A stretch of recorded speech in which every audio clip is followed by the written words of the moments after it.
Good afternoon, members. Welcome to the Constitution and Ethics Committee meeting. The first item on the agenda today is to elect a vice chair for the year. So could I please ask for nominations? I'm happy to propose Sebastian Kinsley. Thank you. Is there a seconder? Councillor Dupre. Could I ask for all those in favour? That's unanimous. Thank you.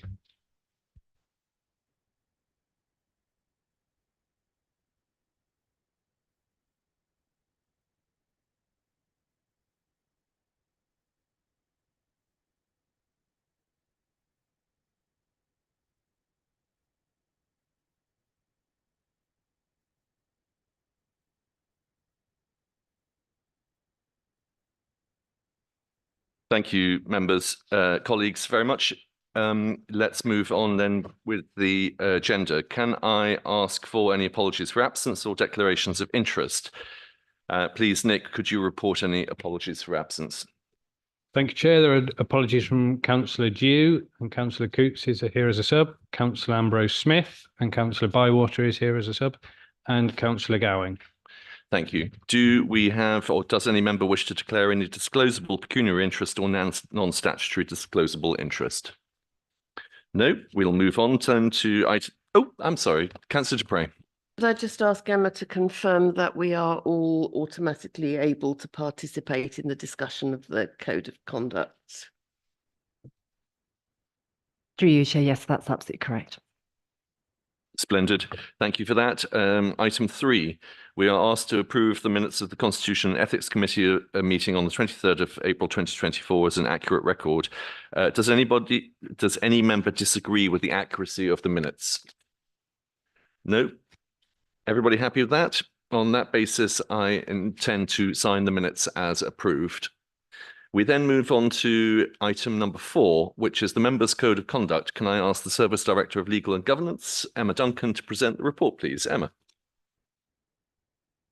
Thank you very much, members. Good afternoon. This report concerns the introduction of a potential new code of conduct for members.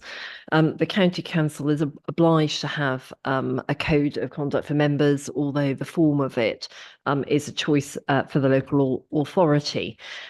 What the report identifies is the LGA model code, which has been in circulation for a little while now.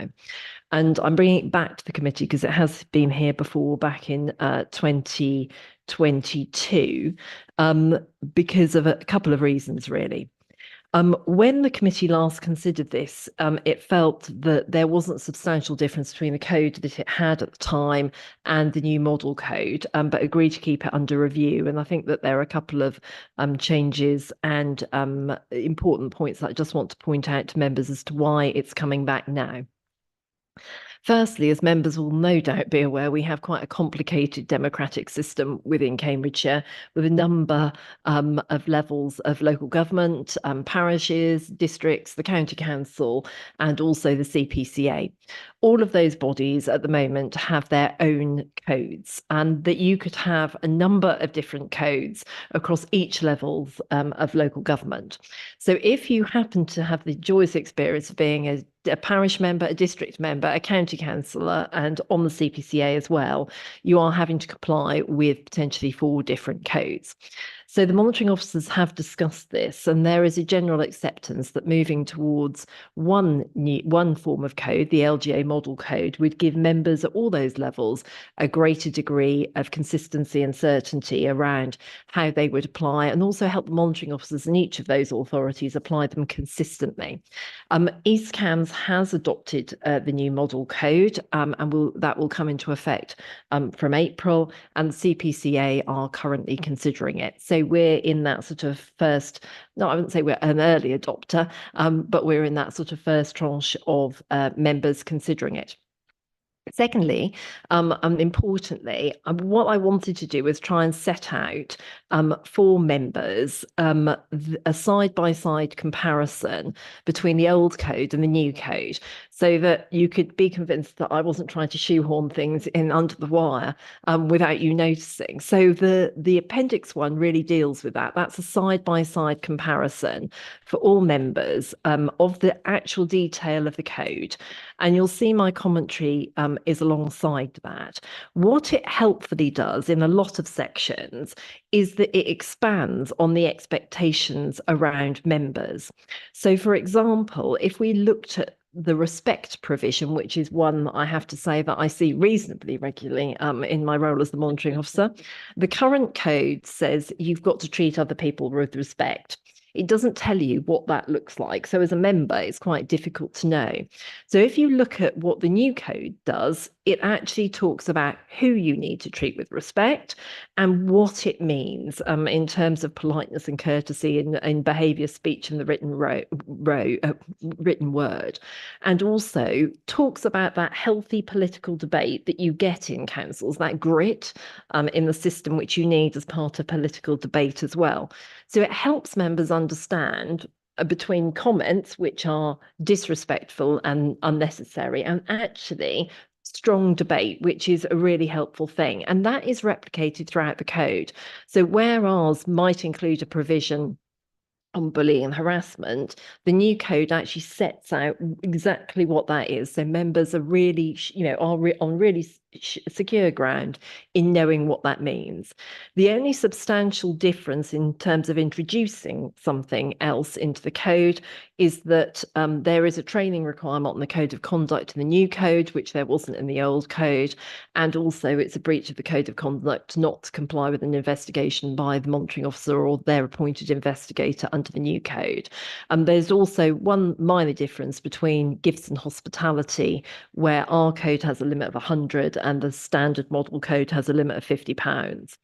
So in reality, the code, I think, really helps members. I can tell you as your monitoring officer, it would really help me to have that guidance there so I can point members to it, because I do have debates with members over what constitutes a breach and what isn't a breach in certain times, particularly in their role as a member and particularly sometimes on social media as well. It would be really helpful to have that set out really plainly.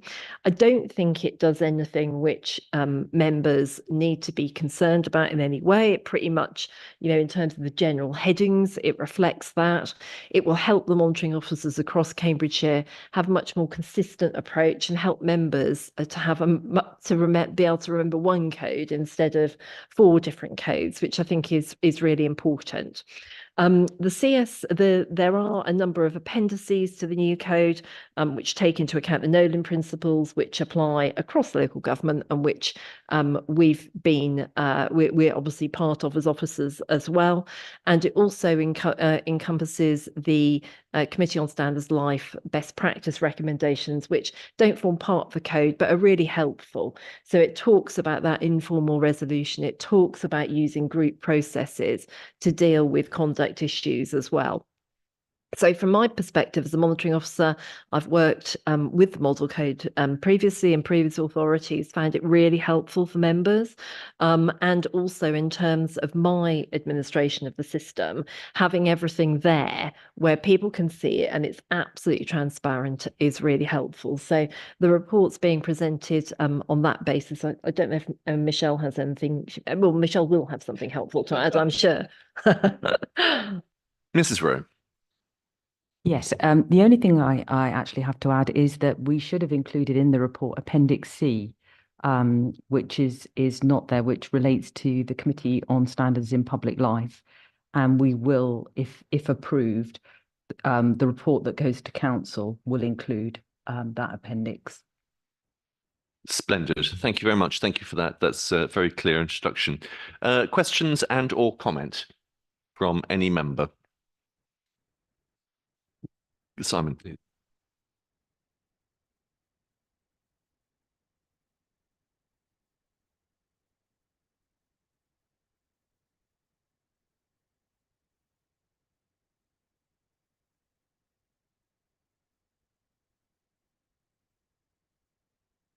Oh, it's come on now. Look, there we go. Yeah, thank you. Thank you, Emma. Very interesting. As a sub on this committee, I don't often take a deep delve into some of the papers. So your appendix is really helpful. I do struggle as somebody with my background, I do struggle why we need to have rules and regulations. I just expect this as a given for how everybody should behave, really. But I think for you as the monitoring officer, I think it does help you when it comes to investigations, particularly. I think it's very useful, and I cannot understand who would object to it, really. I think if it's streamlining it as well as being a double hatter, maybe it's something I need to push at HDC as well, really. So yeah, I'm happy to support the recommendations, really. I think it's very sensible.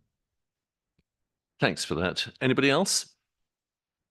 Great. Well, in that case, the recommendation is to, I can't remember. The recommendation is that we recommend it to council, the adoption of the Local Governments Association's Model Code of Conduct to replace the council's current members' code of conduct. And I'm assuming we are all in favour, given that there's been nobody speaking against. So thank you very much for that. We move on then to item 5, which is the proposed changes to the Constitution. Can I ask Mrs. Rowe to present the report, please? Thank you, Chair. Hopefully this is a relatively simple report. The first thing to say is that the two recommendations aren't linked, they are separate. And the first recommendation relates to the Adults and Health Committee, and in particular, the health side of that committee in its role as scrutinising the NHS. As those of you that do scrutiny in other authorities, you will know that scrutiny has the opportunity to set up task and finish groups to focus on specific issues. That provision is not within our constitution, and it really does need to be for the scrutiny element of Adults and Health Committee. So that's the first recommendation. The second recommendation relates to the Council's scheme of delegation in the Constitution, which we regularly bring to every annual meeting of the Council. And we have actually questioned why we do that. If we were an authority that rarely looked at its constitution or reviewed it, then probably that would be a good idea to include, and it was included as part of the model constitution for all authorities. But we don't. We do look at our constitution a lot in order to keep it fresh and up to date, and therefore it's almost a degree of tokenism taking it to every annual meeting. If we were going to make any changes to the scheme of delegation, they would come to you anyway before going to full council. Thank you, Chair. Splendid. Questions, comments? No? Everybody happy with that? So the recommendation is that we recommend the following changes to the Constitution as set out in section 2 to full council. Happy? Lovely. Thank you very much. We move on to item 6, which is an update on complaints received under the Members' Code of Conduct. Emma.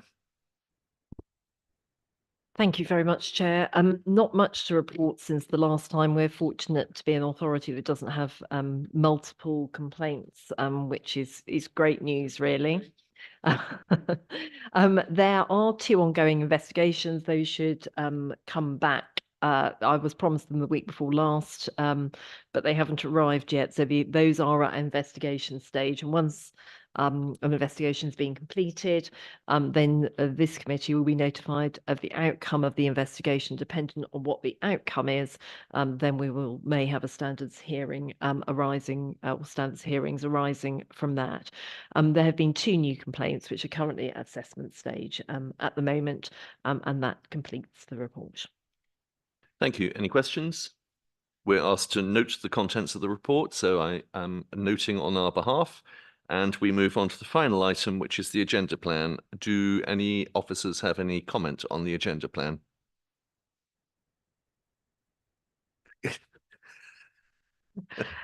Please. Yeah, just for clarity, because I think we have some new members on the committee, the annual review of the Constitution for our September meeting, we did inform members at the last meeting. That's in relation to our review of the Constitution in essence, its format, not what's actually in it. We are looking to make it more accessible and condense it so that it becomes a more user-friendly and accessible document. And so that's what we're proposing to bring to you in September, hopefully for recommendation to council in October.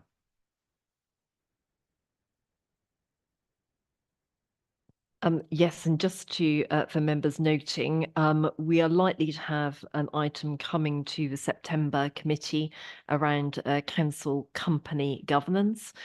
So the council has a role in making sure that our companies are properly governed and that members have an oversight of that. While this isn't the committee that does that, the Assets and Procurement Committee do that. A report will need to come to Constitution and Ethics if any changes are proposed by Assets and Procurement. We've just recently had some new publications around good governance and council-owned companies. So we will be adapting the governance framework to take that into account, but any changes will come here probably in September. Lovely. Thank you very much. That is the end of our meeting. Thank you very much for attending. I think that might be a world record. Our next meeting's on September the 5th. Look forward to seeing you then, if not before. Thank you very much. Enjoy your holiday. Enjoy your trips. Enjoy the election campaign. That's you, Lorna. Lovely. Thank you very much, everyone.